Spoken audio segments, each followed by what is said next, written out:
नमस्कार दोस्तों। पिछले 3 साल से आपको इस चैनल पर लॉ से संबंधित जानकारी वाले वीडियो देखने को मिल रहे हैं और आशा करते हैं कि आगे भी देखने को मिलते रहेंगे। वर्तमान में कुछ कंडीशंस ऐसी हैं जो आपके सामने हैं, इस वजह से रेगुलर वीडियो नहीं आ पा रहा है।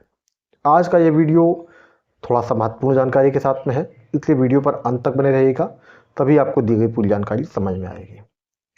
फ्रेंड्स, अगर कोई अपराध जो व्यक्तिगत प्रकृति का हो, मतलब वह हत्या, बलात्कार, डकैती या राज्य के विरुद्ध कोई अपराध ना हो, तो ऐसे अपराध को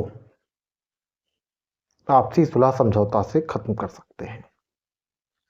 पर अपराध समनीय प्रकृति का नहीं है, कंपाउंडिंग इन नेचर नहीं है, तो उस स्थिति में आपको ऑनरेबल हाई कोर्ट में धारा 482 सीआरपीसी या वर्तमान में भारतीय नागरिक सुरक्षा संहिता की धारा 529 के अंतर्गत ऑनरेबल हाई कोर्ट में आपको आवेदन करना होगा। आज का ये वीडियो एक केस के ऊपर आधारित है जिसमें दोनों पक्षों में क्रॉस एफआईआर थी। वाराणसी के एक गांव का मामला है।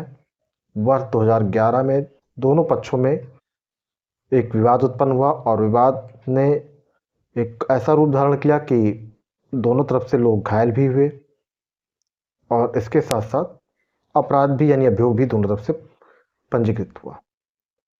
एक तरफ से धारा 307, 504, 506 आईपीसी में एफआईआर रजिस्टर्ड हुई और दूसरे पक्ष से 147, 452, 336, 323, 504, 506 आईपीसी में एफआईआर रजिस्टर्ड हुई। लगभग 13 साल तक मामले में ट्रायल चलता रहा। उसके बाद पक्षों में आपसी सुलह समझौता की स्थिति बनी, लेकिन अपराध ऐसा था जो कंपाउंडिंग इन नेचर नहीं था, समनीय प्रकृति का नहीं था, इसलिए दोनों पक्ष चाहे तो भी ट्रायल कोर्ट से अभियोजन वापस नहीं ले सकते थे और इसके लिए दोनों ही पक्ष ने 482 सीआरपीसी के अंतर्गत ऑनरेबल हाई कोर्ट में आवेदन किया। अब चूंकि मामला 307 आईपीसी का था, तो 307 आईपीसी के अपराध के संबंध में आसानी से प्रोसीडिंग क्वैश नहीं होती है, कोर्ट की क्वेरी होती है और उसके बाद ही प्रोसीडिंग्स क्वैश होती है। इस मामले में ऑनरेबल हाई कोर्ट ने बहुत ही महत्वपूर्ण जजमेंट दिया और उसमें कुल 6 पॉइंट्स बताए कि किस आधार पर अगर मामला ऐसा है कि जो धारा 307 से जुड़ा हुआ है तो भी प्रोसीडिंग क्वैश की जा सकती है। तो आपको मैं पहले तो वो पॉइंट्स बता देता हूँ।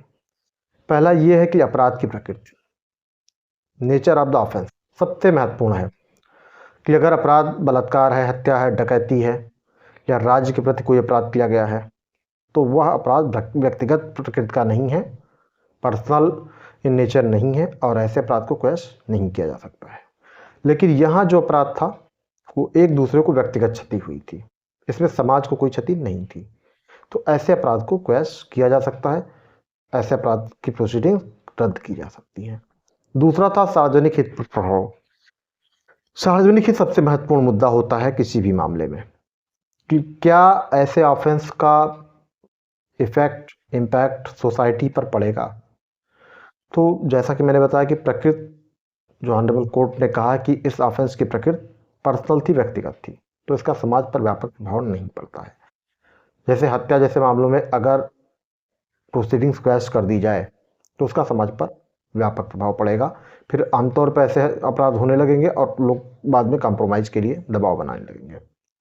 तीसरा है समझौते का स्वैच्छिक प्रकृति, मतलब समझौता जो भी हो, जो कॉम्प्रोमाइज़ हो, वो बिना किसी जोर जबरदस्ती दबाव के हो, आपसी सहमति हो दोनों ही पक्षकारों में और उस आधार पर सुलह समझौता हो।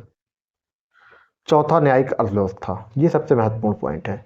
जिस मामले में अगर कोई भी न्यायिक प्रक्रिया आगे ना चल पाए, यह संभावना है कि हाँ पक्षकारों में सुलह समझौता हो गया है, तो भाई केवल न्यायिक व्यवस्था यानी जो न्याय प्रशासन का खर्च है उसको ही बढ़ाना है और उस पर कोई विशेष रूप से लाभ नहीं मिलने वाला है।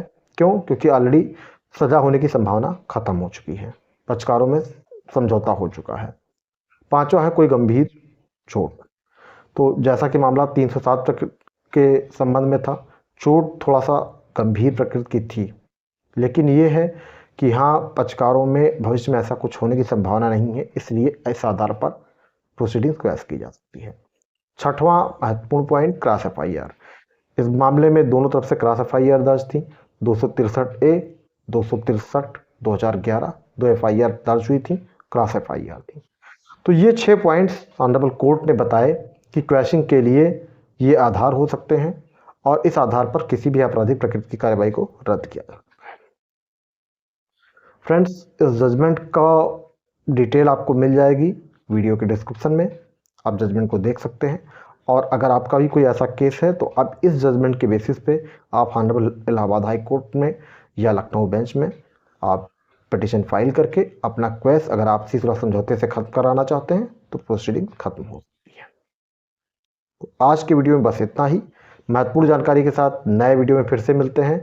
जय हिंद, धन्यवाद।